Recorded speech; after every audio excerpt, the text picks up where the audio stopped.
Hello, what's up everyone? At yan na nga, may dumating nga tayong parcel mula sa Ashley Cosmetic Products. Ito yung serum na trending sa TikTok ngayon. So, ito na itatry na rin natin kung totoo nga ba yung Ashley Products, kung gaano nga siya ka-effective. So, i-review natin ito. Napakaganda daw nito kasi.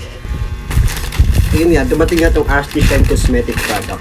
So, ngayon siya dumating. Napakabilis lang nag-request. Tapos ngayon siya dumating. Napakaganda ng bubble wrap niya. Sobrang kapal. So talaga hindi madadamage yung item natin dito. Item nila.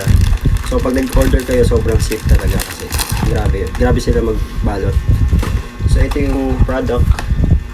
Niacinamide Pure Serum. So pure serum siya. So napakaganda naman talaga ng serum, 'di ba, sa balat pag pinahid mo siya. Lalo na to, malaki na siya. So hindi lang para sa mukha, pati na sa katawan, pwede na rin siya. So tingnan natin yung laman, guys. Wow! Napakaganda, napakalaki. Yan o. Pure serum.